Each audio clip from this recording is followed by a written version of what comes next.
Buenas noches, profesor. Buenas noches, compañeros. En esta oportunidad, mi grupo y yo vamos a exponer sobre bases biológicas del déficit de atención con y sin hiperactividad. Los integrantes son Jorge Alberto Guerrero Tenorio, María de los Ángeles Lara Condorí, Richard Pomancanchari Yupari, Shirley Lucía Romero Gavino. Vamos a iniciar haciéndonos la pregunta de ¿qué es el TDAH? El TDAH es un trastorno que aparece en la infancia y cursa principalmente con los síntomas de inatención, impulsividad e hiperactividad. Se asocia con mucha frecuencia a trastornos de conducta, alteraciones emocionales o dificultades de aprendizaje. Puede adquirirse o modularse por factores biológicos adquiridos durante el periodo prenatal, perinatal y postnatal, como la exposición intrauterina al alcohol, nicotina y determinados fármacos. La prematuridad o bajo peso al nacer, alteraciones cerebrales como la encefalitis o traumatismos que afecta al córtex prefrontal, una hipoxia, la hipoglucemia o la exposición a niveles elevados de plomo en la infancia temprana. También se asocia con alergias alimentarias, aunque necesitan aún más investigación al respecto. Tenemos algunos factores en relación a las bases biológicas del TDAH, iniciando por los factores neuroanatómicos. En ello, las técnicas de imagen cerebral han permitido conocer la implicación del córtex prefrontal y los ganglios basales. Se sugieren alteraciones en las redes corticales cerebrales frontales y frontoestiradas. Estudios con resonancias magnéticas han observado en los niños con TDAH un menor tamaño en diferentes áreas cerebrales, reducción total del cerebro, el cuerpo calloso, núcleo caudado y del cerebelo que va cambiando con el tiempo durante el desarrollo normal. Algunas diferencias se mantienen hasta una década, mientras que otras desaparecen. Estas diferencias volumétricas se manifiestan precozmente y se correlacionan con la gravedad de TDAH, pero no hay relación con el tratamiento farmacológico ni con la comorbilidad. Tenemos como siguiente punto los factores neuroquímicos, que se encuentra la noradrenalina y la dopamina, que son los dos neurotransmisores de mayor relevancia en la fisiopatología y tratamientos farmacológicos del TDAH.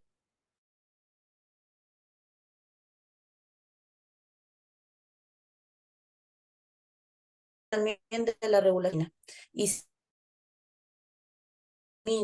y de las regiones ricas en noradrenalina. También tenemos los factores neurofisiológicos, que en los pacientes con TDAH se han observado alteraciones de la actividad cerebral, como la reducción del metabolismo, flujo sanguíneo en el lóbulo frontal, córtex parietal, striatum y cerebelo, aumento del flujo sanguíneo y actividad eléctrica en la corteza sensomotora, activación de otras redes neuronales y déficit en la focalización neuronal. Y por último, tenemos los factores psicosociales, que pueden influir y modular las manifestaciones del TDAH. La severidad y expresión de los síntomas pueden verse afectado a través de la interacción gen-ambiente. Estos factores pueden ser inestabilidad familiar, problemas con amigos, trastornos psiquiátricos en los padres, paternidad y crianza inadecuada. También relaciones negativas entre padres e hijos y niños que viven en instituciones con rupturas de vínculos, adopciones y nivel bajo socioeconómico. Ahora les voy a hablar sobre la función del cerebro de un niño hiperactivo. Cuando nos referimos a la dopamina, nos estamos refiriendo a una sustancia que actúa en el cerebro a modo de neurotransmisor. Esto es un compuesto químico que a partir de la transmisión de señales nerviosas entra a las neuronas. Por tanto, la dopamina juega un papel muy importante en la función cognitiva, en la regulación de la conducta, en los procesos de aprendizaje, las sensaciones de placer y en los actos de motivación y recompensa.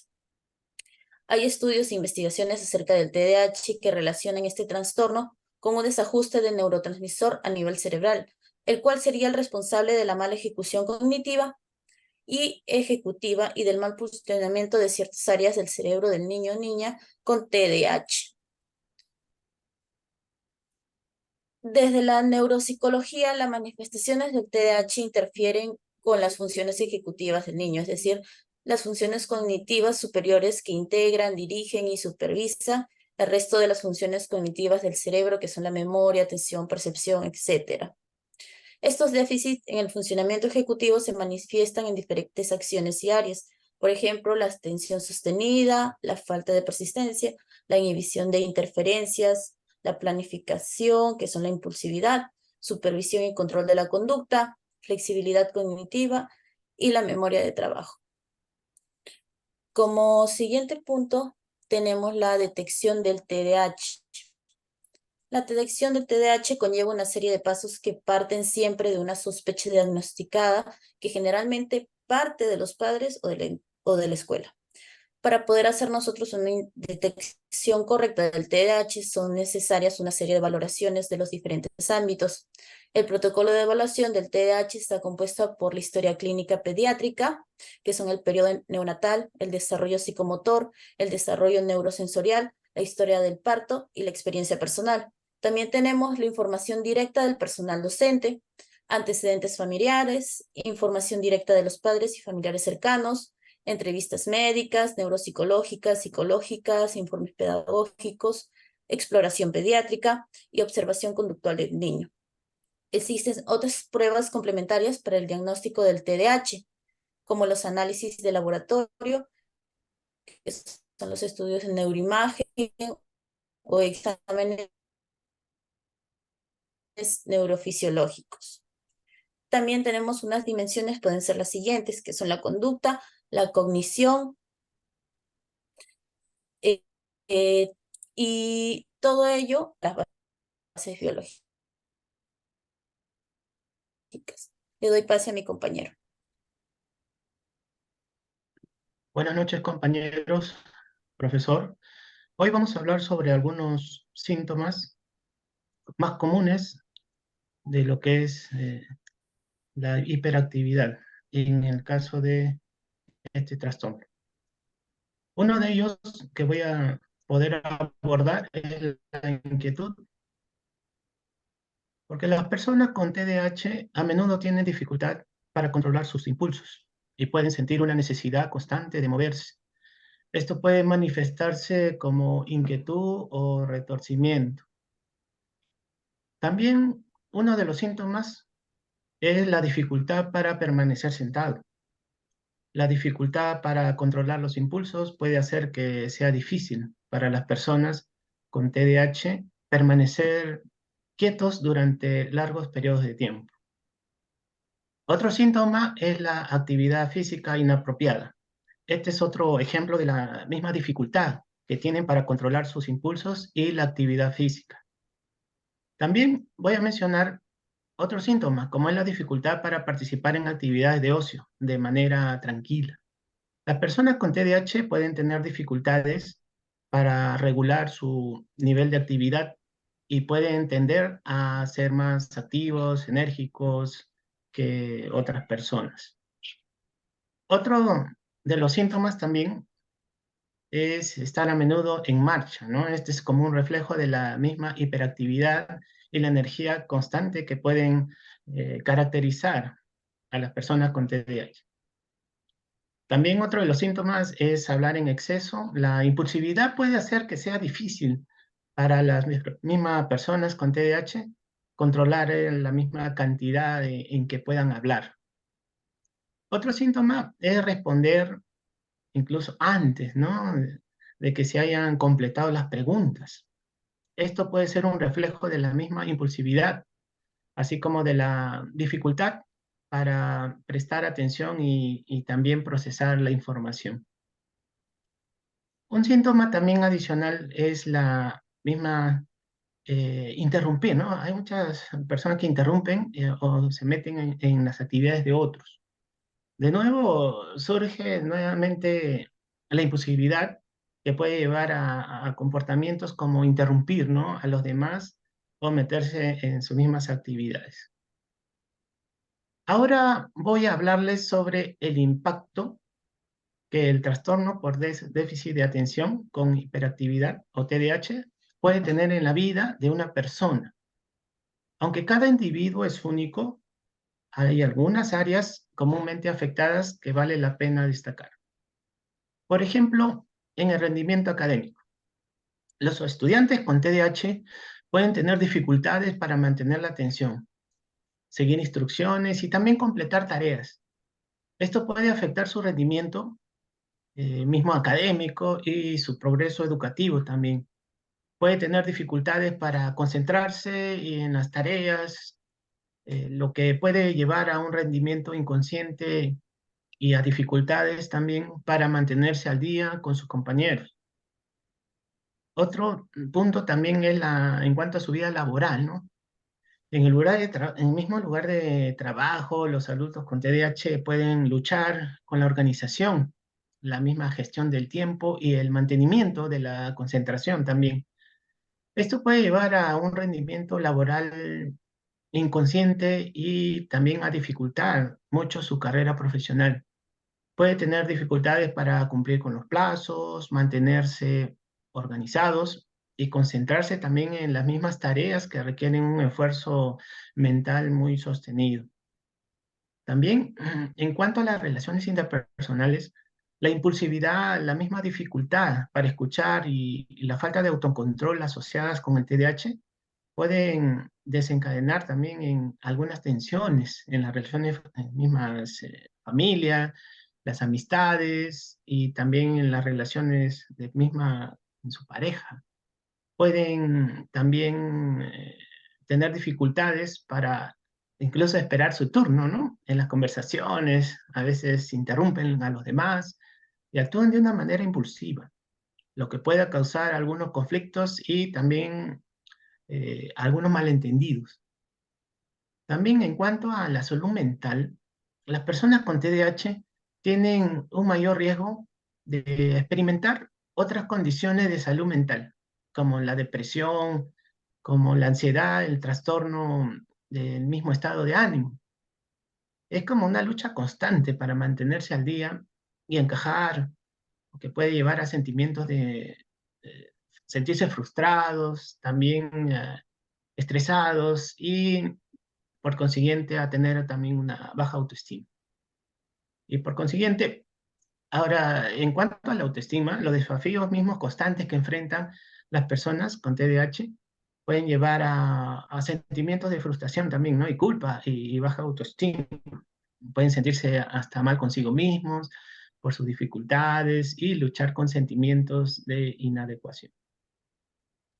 Por ello, como siguiente punto, voy a hablarles sobre algunos recursos y formas de apoyo también disponibles para ayudar a las personas con TDAH y también a sus familias. Así que aquí a continuación voy a darle algunos puntos. Por ejemplo, hay organizaciones de apoyo. Existen numerosas organizaciones, tanto locales como nacionales, que ofrecen este tipo de información, recursos, también el apoyo para las personas con TDAH y sus familiares. Estas organizaciones pueden ser un recurso invaluable para obtener información confiable y también actualizada sobre lo que es el TDAH. También existen grupos de apoyo. Estos grupos pueden ser una excelente manera de compartir experiencias, aprender de los demás y sentirse también comprendidos. Puede ser también de manera presenciales o en línea y ofrece un espacio seguro para compartir las mismas experiencias y también las estrategias en cuanto al manejo. También hay profesionales de la salud mental. Nosotros como psicólogos, también psiquiatras y hay terapeutas que pueden proporcionar diagnóstico, tratamiento y apoyo continuo para las personas con TDAH.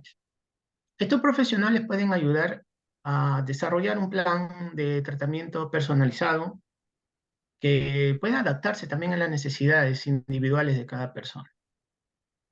También tenemos algunos recursos educativos.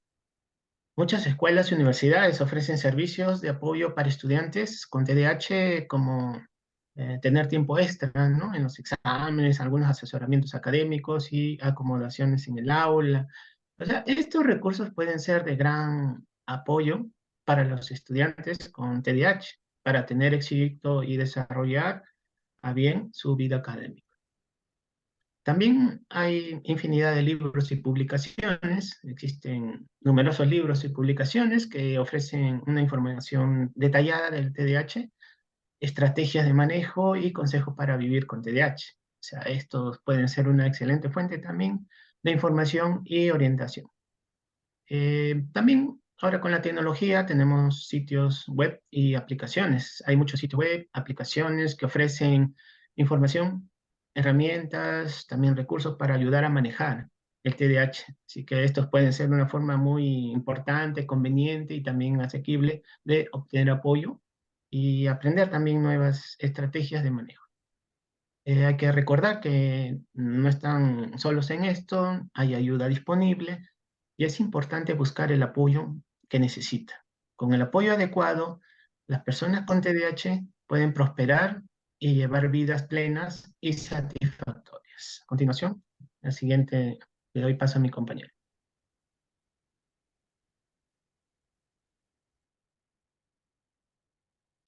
Bueno, buenas noches con todos. Para proseguir con la exposición, nos haremos la siguiente pregunta. ¿Qué es el trastorno de déficit de atención o TDA, como muchos lo conocen? Bueno, es una dificultad compleja de la función atencional que perturba el comportamiento general y el aprendizaje.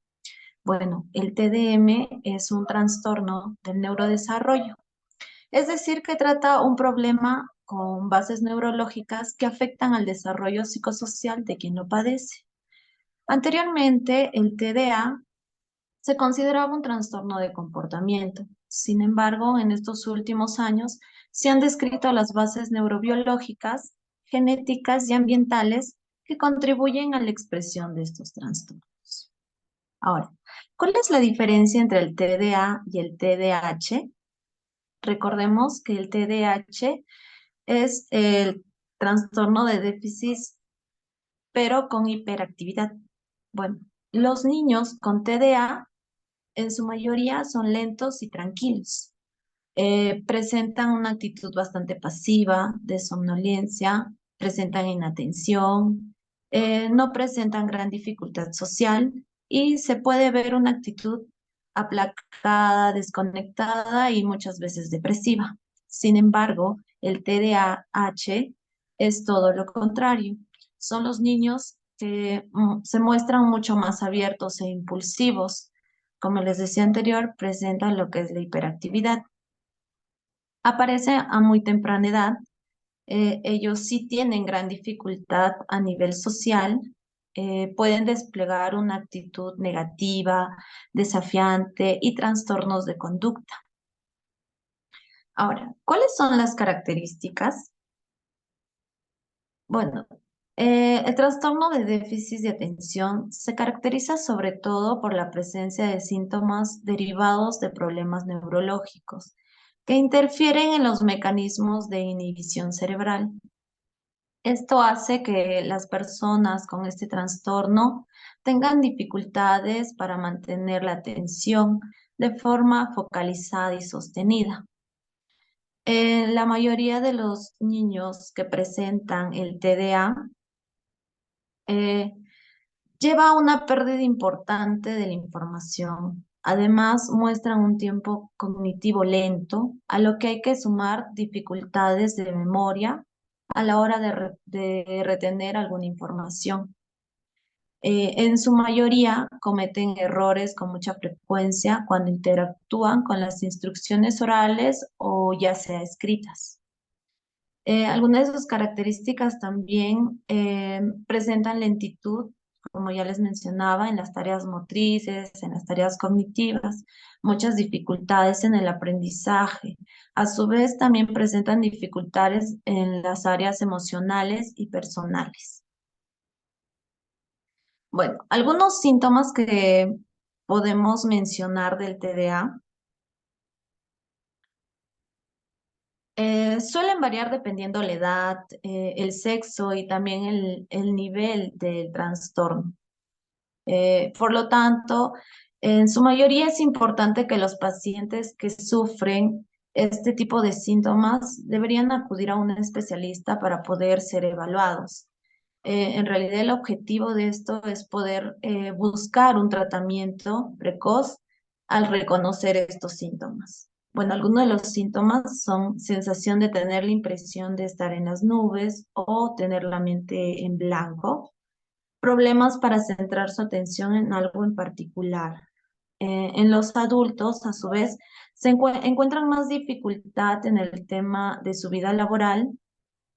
También se les es muy difícil controlar sus impulsos, no son capaces de ubicar sus emociones y en consecuencia de ello se angustian demasiado. También tienen muchas dificultades de mantener un ritmo musical. Eh, a todo ello, esto obviamente va a perjudicar en su vida, o sea, va a haber consecuencias, eh, las cuales más o menos yo eh, voy a hablar. En lo familiar, quizá la dinámica familiar se les puede dificultar, pueden surgir conflictos entre los padres o también en su vida cotidiana, ¿no? En su día a día. En lo que es la escuela, eh, aparecen disgrafias, la falla de comprensión lectora, presenta a veces problemas de memoria y sobre todo no sigue el ritmo del aprendizaje, ¿no? En lo que es la vida social, muchas veces presenta o se genera rechazo, surgen conflictos con su ámbito amical o de compañeros, baja adaptación a las normas y aparecen lo que son las discusiones y las mentiras. Para ello también hablaremos de algunos tratamientos para el TDA.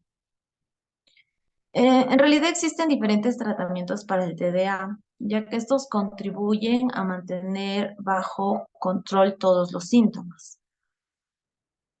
Pero en esta oportunidad les vamos a hablar de tres tratamientos importantes, que es el neurológico farmacológico. Ellos, en esta ocasión, centra su actividad en mejorar la movilidad del paciente. Para ello, crea unas rutas neurológicas y refuerza las que ya existen, ¿no? Para que el movimiento tenga lugar. Tratará también los diferentes trastornos motoros afectados por una lesión a nivel del sistema nervioso central, que esto puede ser causado también por algún traumatismo o determinada por una enfermedad. En lo que son los fármacos, se va a basar en estimulantes como también los no estimulantes, pero estos van a ser medicados eh, de acuerdo al caso o al nivel que tengan del trastorno. En lo que es el neuropsicopedagógico, estudia a las personas y sus comportamientos en los procesos de enseñanza y aprendizaje, por lo cual tienen el objetivo principal de desarrollar métodos, técnicas y herramientas que ayudan a las personas a potenciar sus habilidades para mejorar su desarrollo en el ámbito académico, formativo y laboral. También el psicopedagogía se dirige tanto a la población infantil como también a la población adulta. Hay que tener en cuenta que en las etapas educativas de carácter obligatorio, la orientación psicopedagógica es totalmente garantizada. En el tratamiento psicológico, bueno, debe ser tratado o guiado por un psicólogo de algún centro de salud mental o un profesional independiente. Para ello también los encargados deben aplicar las técnicas conductuales o los tutores, ¿no? Familia que tenga la tutela de la persona o algún profesor. Por ello, a su vez, se debe informar y preparar a los tutores en la identificación de los problemas que van a ir apareciendo con el transcurso del tratamiento y las respuestas idóneas en cada una de estas. Bueno, también tenemos lo que algunos tipos de TDA. Uno de ellos es el TDA inatento y se relaciona con una menor actividad durante tareas que requieren concentración, sobre todo en la parte inferior del córtex prefrontal o cerebelo. También tenemos lo que es el TDE overfocused o hiperconcentrado. Estos pacientes se caracterizan por grandes dificultades para cambiar su atención de algún estímulo a otro, concentrándose excesivamente en ciertas tareas y pensamientos. De esta forma tienden a quedar atrapados en patrones de pensamiento y comportamientos negativos. También tenemos lo que es el TDA del lóbulo temporal. Bueno, en este caso se manifiestan síntomas distintivos del TDA, además de aquellos que están relacionados con alteraciones en el lóbulo temporal. Es decir, que las dificultades del aprendizaje y de memoria, de inestabilidad emocional o de agresividad, ataques de ira o pueden ser alguna paranoia leve. Pueden aparecer también en individuos que han sufrido daños cerebrales adquiridos. Bueno, seguido tenemos el TDA anillo de fuego.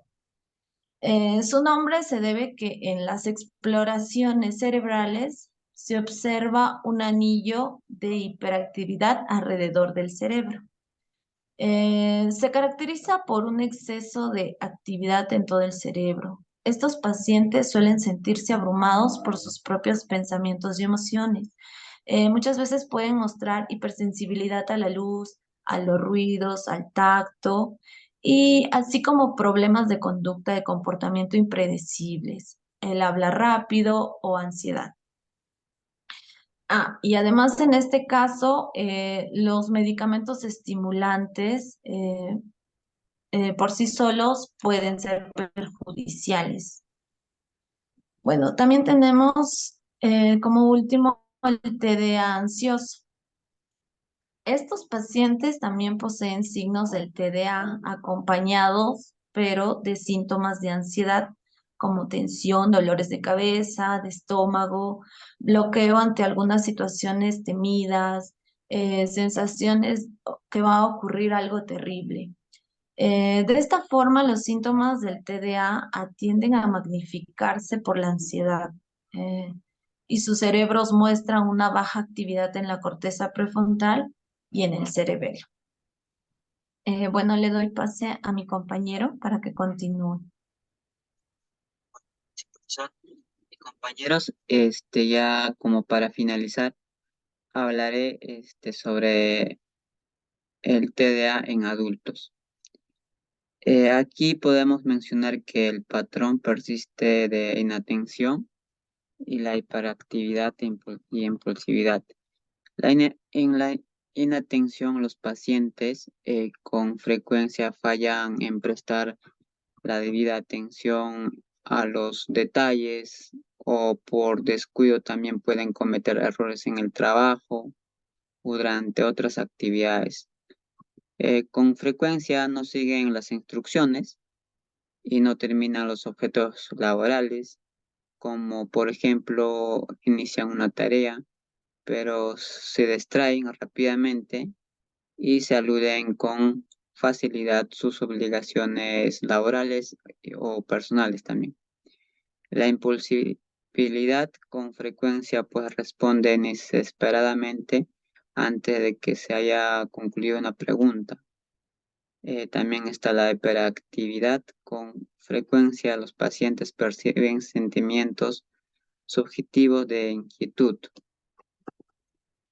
También no se explican mejor por otros diagnósticos, ¿no? Como la depresión.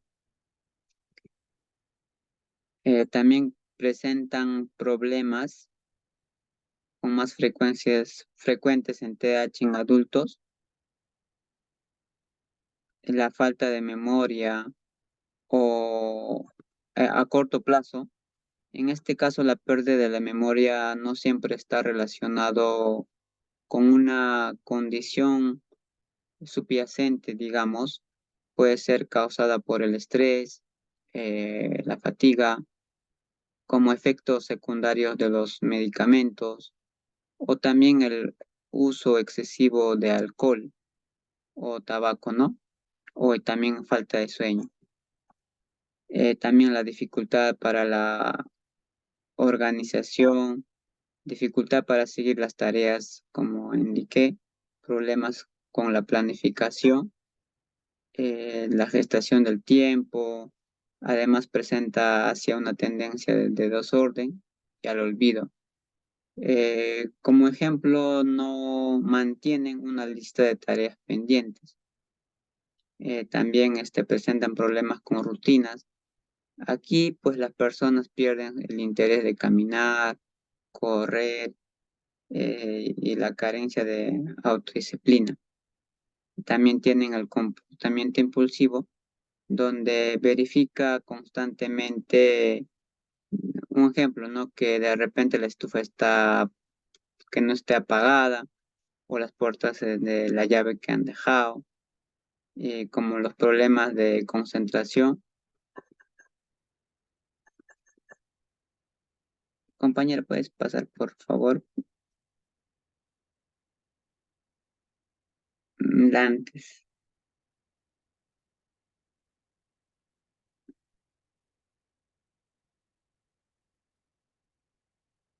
El TDAH ocurre siempre aisladamente. Eh, en este torno, al 60 y el 70% de los casos presentan la comorbilidad psicológica. Podemos decir que es bastante común en presencia añadida de otros trastornos psicológicos. Entonces podemos mencionar que algunos de los trastornos que se asocian con el TDA son el trastorno de ansiedad, como el trastorno del estado de ánimo, como la depresión, el trastorno de conducta, el trastorno del aprendizaje y trastorno del sueño.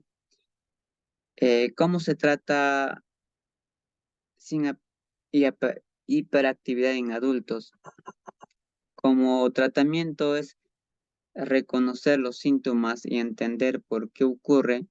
De esa manera los pacientes y sus familiares podrán hacer cambios en las rutinas diarias, en este caso para poder mejorar esta situación. También es importante disminuir la carga laboral o trabajo y no realizar demasiadas cosas sin priorizar ni asumir en el tiempo limitado.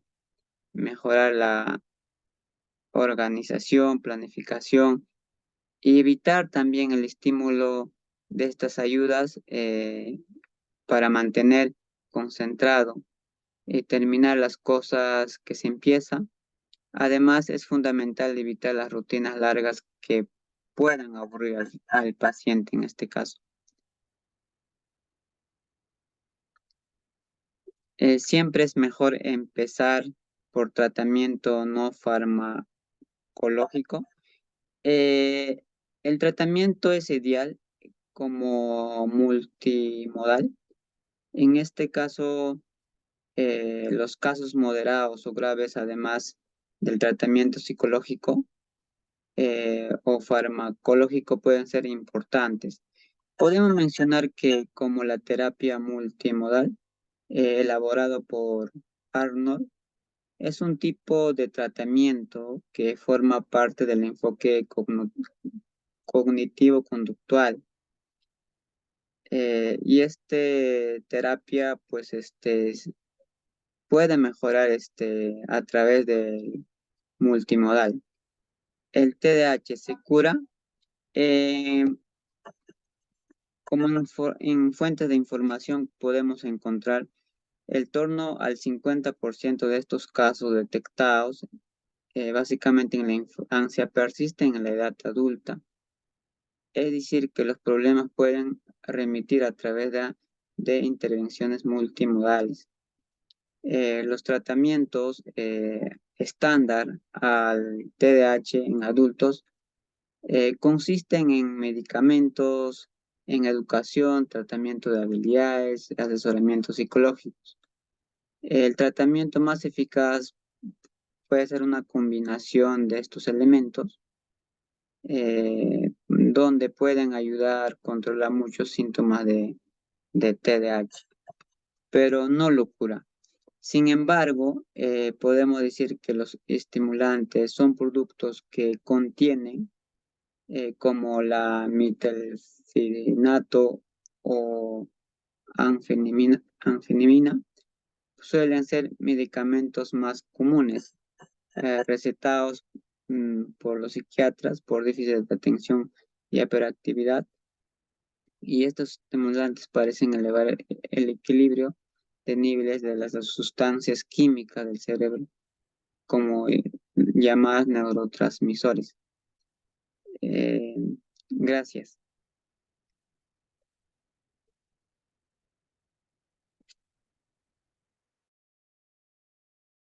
Entonces, profesor, compañeros, de esta manera estaríamos finalizando el trabajo que nos tocó.